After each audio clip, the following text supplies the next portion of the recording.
پارے مکمل سماعت کر لیے اور آج انشاءاللہ العزیز 28واں پارہ آپ تمام سنیں گے تہجد کی نماز میں۔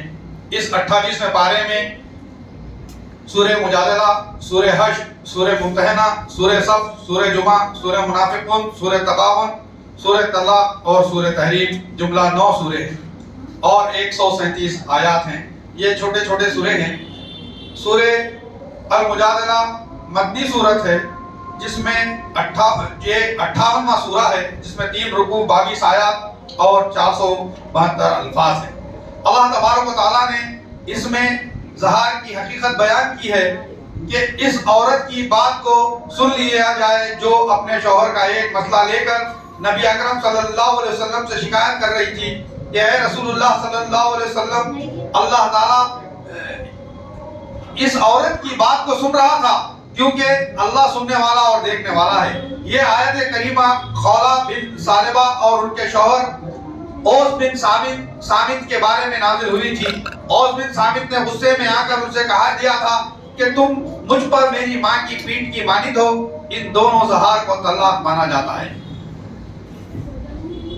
آگے بتایا گیا ہے کہ ظہار کرنے سے کوئی بیوی ماں نہیں بن جاتی، مائیں تو وہ ہیں جنہوں نے جنم دیا ہے۔ یہ انتہائی بےہودہ بات ہے جو لوگ اپنی بیویوں سے ظہار کیے ہیں۔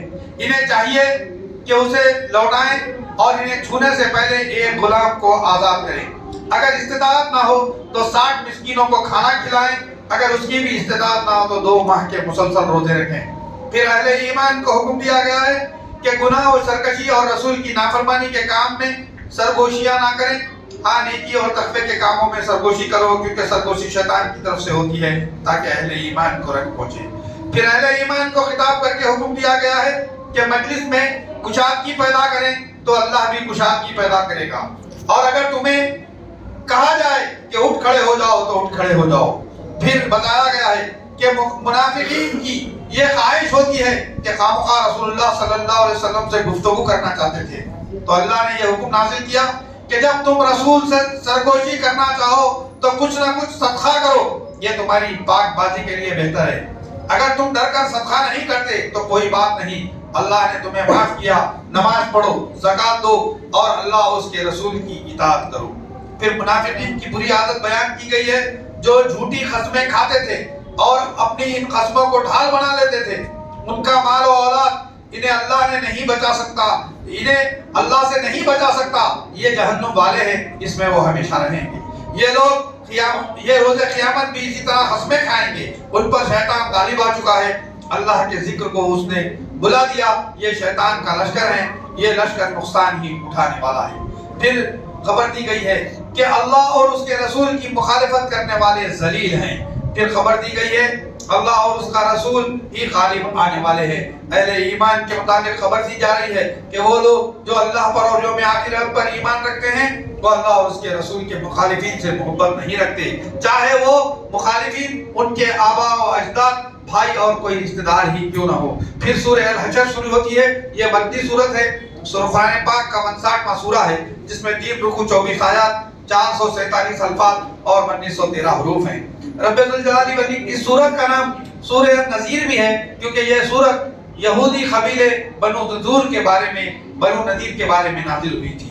یہودیوں کے قبیلوں کی جلاوطنی کا اس میں تذکرہ کیا گیا ہے کہ یہودیوں کے 3 قبیلے مدینے میں آباد تھے، بنو نذیر، بنو قینقاع، بنو قریظہ۔ وقفے سے ان کی شرارتیں مسلمانوں کے خلاف جا رہی تھی۔ ایک معاملے میں رسول اللہ ان کے پاس گئے تو انہوں نے رسول اللہ صلی اللہ علیہ وسلم کو ختم کرنے کا منصوبہ بنا لیا تھا۔ اللہ نے اس کی خبر آپ کو دی، آپ وہاں سے چلے آئے اور ان پر لشکر کشی کی تو یہ قلعوں میں محصور ہو گئے۔ کئی دن کی نظر بندی کے بعد جلاوطنی کے لیے راضی ہو گئے اور خیبر میں جا کر بس گئے۔ پھر خبر دی گئی ہے کہ ان کا چھوڑا ہوا مال و اسباب بنا جھگڑے کے ملا، وہ مال غنیمت ہے، ہٹ کر ہے۔ اللہ اور اس کے رسول اور مومنین، خرابت دار، مساکین، فقراء، مسافرین، سب کے لیے اللہ کی جانب سے نعمت ہے، کیونکہ اس جنگ کے لیے نہ گھوڑے دوڑانے پڑے، نہ لمبا سفر کرنا پڑا، بلکہ بیٹھے جگہ اللہ نے عنایت فرمایا۔ اسی لیے حکم دیا گیا ہے کہ رسول جو دے وہ لے لو۔ اور جس چیز سے منع کرے رک جاؤ۔ پھر مہاجرین کی فضیلت بیان کی گئی ہے کہ جو ہجرت کر کے مدینہ آئے تھے، جو اللہ کا فضل تلاش کر رہے تھے، یہی لوگ سچے ہیں، اس مال فی کے وہ زیادہ حقدار ہیں۔ پھر رب الجلال والاکرام نے آگے صحابہ کی صفت بیان کی ہے کہ جنہوں نے مہاجرین کی مدد کی وہ خود اپنے اوپر دوسروں کو ترجیح دیتے ہیں، خود کتنی ہی سخت حاجت میں کیوں نہ ہو، بخیلی سے بچا لیا گیا وہی نجات پانے والا ہے۔ منافقین کی خصلت بیان کی گئی ہے کہ وہ یہودیوں سے ہمدردی رکھتے تھے اور ان سے کہا تھا کہ تم اگر نکال دیے گئے تو ہم بھی تمہارے ساتھ نکل جائیں گے، اگر تم سے جنگ کی گئی تو ہم مدد کریں گے۔ ان کے دلوں میں اللہ نے مسلمانوں کی ہیبت ڈال دیا، یہ آپ کو متحد نظر آتے ہیں لیکن ان کے دل منتشر ہے۔ پھر اہل ایمان کو خطاب کر کے قیامت کے دن سے ڈرایا گیا اور زاد آخرت کی تیاری کا حکم دیا گیا ہے۔ قرآن مجید کی عظمت بیان کی گئی ہے، اگر یہ قرآن پہاڑوں پر نازل کیا جاتا تو خوف الہی کے مارے وہ ریزہ ریزہ ہو جاتا تھا۔ اللہ تعالیٰ کی توحید اور پھر اسماء و صفات بیان کیے گئے ہیں۔ پھر سورہ ممتحنہ جو مدنی سورت ہے، قرآن پاک کا 60واں سورہ ہے، جس میں 2 رکوع، 13 آیات اور 352 الفاظ اور 1560 حروف ہے۔ رب ذوالجلال والاکرام نے اہل ایمان کو خطاب کر کے حکم دیا ہے کہ اللہ کے دشمن اور تمہارے دشمن کو دوست نہ بناؤ، تم ان کی جانب دوستی سے ہمدردی کا پیغام بھیجتے ہو، حالانکہ یہ وہ لوگ ہیں جنہوں نے حق کا انکار کیا، رسول اللہ کو اور تم کو وطن سے ہجرت کرنے پر مجبور کرتے ہیں کہ تم ایک اللہ پر ایمان رکھتے ہو، اگر تم میری راہ میں جہاد کرتے ہو، میری رضامندی کے لیے نکلتے ہو تو ان کافروں سے دوستیاں نہ کرو، جو ایسا کرے گا وہ راہ حق سے ہٹ جائے گا۔ پھر بتایا گیا تمہاری خرابتیں، رشتہ داریاں اور اولاد تمہیں قیامت کے دن کام نہ آئیں گے۔ حضرت ابراہیم کا اسوہ بتا کر تربیت کی جا رہی ہے کہ اہل کفر کی دشمنی واضح ہو جانے کے بعد ان سے ہمدردی نہیں ہونی چاہیے۔ اہل ایمان کو حکم دیا گیا ہے جو مومن عورتیں ہجرت کر کے آ رہی ہیں ان کا امتحان لو، جب تمہیں یقین ہو جائے کہ ان کا عقیدہ و ایمان مضبوط ہے اور وہ مومنانہ ہیں تو انہیں کفار کی جانب واپس نہ لوٹاؤ۔ رسول اکرم صلی اللہ علیہ وسلم کو حکم دیا گیا ہے وہ مومن عورتوں سے اس بات کی بیعت لیں کہ وہ اللہ کی ذات کے ساتھ شرک، چوری، زنا، اولاد کا قتل، بہتان و الزام تراشی، نیکی میں نافرمانی نہیں کریں گے، پھر ان کے حق میں استغفار کریں۔ پھر اہل ایمان کو حکم دیا گیا ہے کہ تم اس قوم سے دوستی نہ رکھو جن پر اللہ کا غضب نازل ہو چکا ہے، جو آخرت سے اس طرح مایوس ہو چکے ہیں جیسے کفار خبروں والوں سے مایوس ہو چکے ہیں۔ پھر سورہ صف جو مدنی سورت ہے شروع ہوتی ہے، یہ قرآن پاک کا 61واں سورہ ہے جس میں 2 رکوع، 14 آیات، 226 الفاظ اور 966 حروف ہیں۔ رب الجلال والاکرام نے اہل ایمان کو حکم دیا ہے کہ وہ ایسی باتیں اپنی زبان سے نہ نکالیں جس پر وہ خود عمل نہیں کرتے، یہ بات اللہ کو سخت ناگوار ہے۔ اللہ کے محبوب بندوں کی صفت بیان کی گئی ہے کہ وہ سب بندی ایک جٹ ہو کر متحدہ طور پر اللہ کی راہ میں جہاد کرتے ہیں۔ عیسیٰ بن مریم کی زبانی نبی اکرم صلی اللہ علیہ وسلم کی خبر دی گئی ہے کہ اے بنی اسرائیل، احنف نام کے ایک نبی مبعوث کیے جائیں گے۔ پھر خبر دی گئی ہے کسی انسان کو اسلام کی جانب بلایا جائے اور وہ اعراض کرتا ہے تو وہ ظالم ہے۔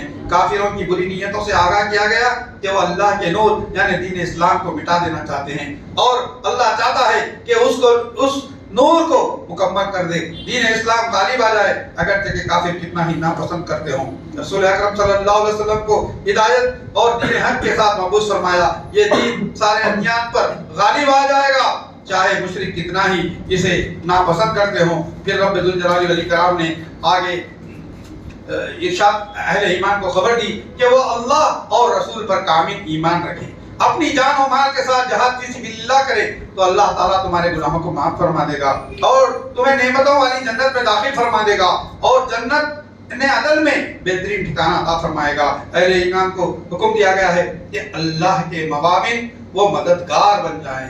پھر سورہ الجمعہ شروع ہوتی ہے، یہ مدنی سورت ہے، قرآن پاک کا 62واں سورہ ہے جس میں 2 رکوع اور 177 الفاظ اور 772 حروف ہے۔ رسول اکرم صلی اللہ علیہ وسلم کی اس میں مقصد بوصل بیان کیا گیا ہے کہ وہ لوگوں کو اللہ کی آیتیں سناتے ہیں، گندگیوں سے انہیں دور کرتے ہیں اور اپنے قرآن و حدیث کی تعلیم دیتے ہیں۔ پھر بتایا گیا جو حاملین تورات ہیں وہ اس پر عمل نہیں کرتے، ان کو گدھوں سے تشبیہ دی گئی جو بوجھ اٹھا کر پھرتے ہیں۔ پھر یہود سے خطاب کیا گیا کہ تم اپنے آپ کو اللہ کے مقرب بتاتے ہو تو تم موت کی تمنا کرو، وہ کبھی بھی موت کی تمنا نہیں کریں گے، آپ ان سے کہہ دیجئے کہ تم جہاں کہیں بھی رہو تم کو موت آنے والی ہے، پھر تم خود اللہ کے سامنے پیش کیے جاؤ گے۔ اہل ایمان کو خطاب کر کے جمعہ کے اہتمام کا حکم دیا گیا ہے کہ اذان ہوتے ہی تیزی سے جمعہ کے لیے نکل جاؤ، کاروبار ترک کر دو، اس میں تمہارے لیے بھلائی ہے۔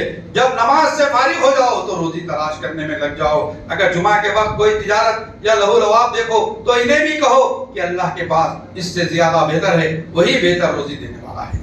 پھر سورہ منافقین جو مکی صورت سے شروع ہوتی ہے، یہ قرآن پاک کا 63واں سورہ ہے، جس میں 2 رکوع 11 آیات اور 180 الفاظ ہیں اور 800 حروف اس میں موجود ہیں۔ منافقین کے بارے میں خبر دی گئی ہے کہ اے نبی، جب یہ منافقین آپ کے پاس آتے ہیں تو آپ اللہ کے رسول، لیکن یہ لوگ جھوٹے ہیں، انہوں نے اپنے ایمان کو ڈھال بنایا ہے اور اللہ کے راستے سے روکتے ہیں، اللہ نے ان کی کفر کی وجہ سے ان کے دل پر تالا ڈال دیا ہے۔ پھر نبی کو خبر دی گئی ہے کہ ان کے حسن و جمال اور خوبرو جسم اور ان کی فصیح و بلیغ زبان آپ کو تعجب میں ڈال گئے، لیکن وہ لکڑی کے کندھے ہیں، یہی حقیقی دشمن ہیں، اللہ انہیں تباہ کر دے گا۔ کہا گیا ان کے حق میں آپ استغفار کرنا سے باز آ جائیں، کیونکہ اللہ انہیں معاف کرنے والا نہیں ہے۔ ان کی خصلت بیان کی گئی ہے کہ مسلمانوں پر انفاق کیے جانے سے روکتے ہیں۔ پھر منافقین کی بڑ بولیاں نقل کی گئی ہے، جو کہا کرتے تھے اگر ہم مدینہ لوٹ جائیں تو عزت دار ذلیلوں کو مدینے سے باہر کر دیں گے۔ ان منافقین کو معلوم ہونا چاہیے کہ عزت اللہ کے لیے، رسول کے لیے، ایمان والوں ہی کے لیے ہے۔ منافقین کیا سمجھے؟ یہ جملہ کہنے والا عبداللہ بن سلول تھا، اس نے جملے میں عزت والے سے مراد وہ اور اس کے ساتھی اور ذلت والوں سے مراد رسول اکرم صلی اللہ علیہ وسلم مسلمان کے نعوذ باللہ من ذلک۔ اور پھر اہل ایمان کو حکم دیا گیا ہے کہ وہ اپنی اولاد کو اللہ کے ذکر سے غافل کر کے ہلاک و برباد نہ کریں۔ جو کوئی ایسا کرے گا نقصان اٹھائے گا، اور اپنی دولت کو موت سے پہلے اللہ کی راہ میں خرچ کرو، موت آ جانے کے بعد موقع نہیں دیا جائے گا۔ پھر سورہ تغابن شروع ہوتی ہے جو قرآن پاک کی 64واں سورہ ہے، جس میں 2 رکوع 18 آیات 242 الفاظ اور 1066 حروف ہیں۔ اس میں اللہ تعالیٰ نے کافروں کو اور مومنوں کا مکالمہ پیش کیا ہے کہ کافروں کے الزام کی نفی کی گئی کہ موت کے بعد دوبارہ نہیں اٹھایا جائے گا۔ جنہیں خبر دی گئی ہے کہ موت کے بعد نہ صرف دوبارہ اٹھایا جائے گا بلکہ تمہارے اعمال کا احتساب بھی ہوگا۔ پھر خبر دی گئی ہے ہر قسم کی بڑائی اللہ ہی کے حکم سے آتی ہے۔ لوگوں کو حکم دیا گیا ہے اللہ اور اس کے رسول کی اطاعت کریں، اگر تمام انکار کرو گے تو کوئی بات نہیں، رسول کی ذمہ داری پیغام پہنچاتے رہنا ہے۔ خبر دی گئی ہے کہ تمہارے بعض اہل و عیال تمہارے دشمن ہیں، ان سے ہوشیار رہو، انہیں درگزر کر دو یا معاف کر دو اور ان کے حق میں تم استغفار کرو۔ پھر اللہ نے خبر دی ہے کہ بے شک تمہارا مال و اولاد آزمائی، سب کا سب آزمائش ہے، اللہ کے پاس بڑا اجر ہے۔ پھر حکم دیا گیا حسب استطاعت اللہ سے ڈرتے رہو اور سنتے اور مانتے چلے جاؤ، اللہ کی راہ میں خیرات کرتے رہو جو تمہارے لیے بہتر ہے۔ جو شخص اپنے نفس کی حرص سے محفوظ رکھا جائے وہی کامیاب ہے۔ پھر سورہ طلاق جو مکی صورت سے شروع ہوتی ہے، یہ قرآن پاک کا 65واں سورہ ہے، جس میں 2 رکوع 12 آیات 299 الفاظ اور 1203 حروف ہے۔ اللہ تبارک و تعالیٰ نے اس میں تعلیم و تربیت کی خبر دی ہے کہ جب اپنی بیوی کو طلاق دو تو عدت کے ایام دو اور عدت کو گن رکھو، متعلقہ عورت کو گھر سے نہ نکالو، باہر کرو، اور وہ خود اپنی مرضی سے بھلی نہ چلی جائے۔ ہاں واضح طور پر اگر انہوں نے بدکاری کی ہے تو گھر سے چلی جائیں، جب وہ اپنی مدت کو پہنچ جائیں یا تو نیکی کے ساتھ رکھ لو یا بھلائی کے ساتھ چھوڑ دو، اور 2 عقل والے اور عدل و انصاف کرنے والوں کو بطور گواہ کے مقرر کر لو۔ اس میں نصیحت ہے۔ پھر بعض احکام بتائے گئے ہیں کہ تم اپنی طاقت کے مطابق جہاں تم رہتے ہو وہاں ان طلاق والی عورتوں کو رکھو اور انہیں تنگ کرنے کے لیے تکلیف نہ پہنچاؤ، اور اگر وہ حمل سے ہوں تو جب تک بچہ پیدا نہ ہو لے انہیں خرچ دیتے رہا کرو۔ پھر اگر تمہارے کہنے سے وہی دودھ پلائیں تو تم انہیں ان کی اجرت دے دو، اور باہمی مناسب طور پر مشورہ کر لیا کرو، اور اگر تم آپس میں کشمکش کرو تو اس کے کہنے سے کوئی اور دودھ پلائے۔ پھر سورہ تحریم جو اس 28ویں پارے کی آخری سورت ہے، قرآن پاک کا 66واں سورہ ہے، اس میں 2 رکوع 12 آیات 254 الفاظ اور 1105 حروف ہیں۔ اس میں رب ذوالجلال والاکرام نے نبی کو خطاب کر کے فرمایا ہے، اے نبی، جس چیز کو اللہ نے آپ کے لیے حلال کر دیا ہے اسے آپ کیوں حرام کرتے ہیں؟ کیا آپ اپنی بیویوں کی رضامندی حاصل کرنا چاہتے ہیں؟ پھر نبی کی بیویوں کے افشاء راز کا واقعہ بیان کیا گیا کہ نبی نے شہد کا راز پوشیدہ رکھنے کا حکم دیا، لیکن انہوں نے ایک دوسرے کو اس کی خبر کر دی۔ اس پر اللہ نے تو انہیں توبہ کا حکم دیا اور کہا رسول اللہ صلی اللہ علیہ وسلم کی خلاف کرو گے تو اللہ، جبریل، صالح مومنین، فرشتے سب نبی کے ساتھ ہیں۔ اگر نبی تمہیں طلاق دے دے تو ہم تم سے بہترین بیویاں انہیں عطا کریں گے۔ جو مسلمان مومن قناعت کرنے والیاں تو یہ توبہ کرنے والیاں، عبادت کرنے والیاں، روزے رکھنے والیاں اور بیوہ اور جوان ہوگی۔ پھر اہل ایمان کو خطاب کر کے حکم دیا گیا ہے کہ وہ اپنے آپ کو اور اہل عیال کو جہنم کی آگ سے بچائیں۔ اہل ایمان کو خطاب کر کے پکی اور سچی توبہ کا حکم دیا گیا ہے۔ اس کے بدلے اللہ گناہوں سے معافی دے گا، جنتوں میں داخل کرے گا، روز قیامت کی ذلت سے بچائے گا اور نور عطا فرمائے گا۔ اس نور کی روشنی میں اپنا راستہ پار کرے۔ پھر 3 عورتوں کا تذکرہ کیا گیا ہے۔ نوح اور لوط کی بیویوں کو اللہ نے جہنم رسید ہونے کا حکم دیا کیونکہ انہوں نے اپنے شوہروں کے خلاف شرک کا ارتکاب کر کے خیانت کیا۔ پھر فرعون کی بیوی کی مثال دی گئی کہ ان کی دعا کو قبول کر کے جنت میں ان کے لیے مقام بنایا۔ پھر مریم بنت عمران کہ وہ ایک قناعت پسند خاتون تھی۔ یہاں الحمدللہ 28واں پارہ آپ نے مکمل سماعت فرمایا۔ انشاءاللہ کل ہم 29واں پھر اس کے بعد 20واں سورہ پیش کرنے کی سعادت حاصل کریں گے۔ اللہ تبارک و تعالیٰ سے دعا ہے کہ بار الہ ہمارے سننے بیٹھنے کو قبول فرما، ہم تمام کے گناہوں کو معاف فرما، ہم تمام کی لفظوں کو معاف فرما، ہم تمام کو رمضان المبارک کے ایک ایک لمحے کی قدر کرنے کی توفیق عطا فرما۔ اس کے لمحات جو ماں باپ کے باپ ہے اس میں زیادہ سے زیادہ عبادت کرنے کی توفیق عطا فرما۔ ہم سب کو اپنی جنتوں میں روز قیامت اسی طرح جمع فرما جس طرح تو نے مسجد توحید میں اپنی بات اپنے قرآن کے پڑھنے، سمجھنے اور سمجھانے کے لیے جمع فرمایا ہے۔ سبحان ربک رب العزت عما یصفون والسلام علی المرسلین والحمد للہ رب العالمین۔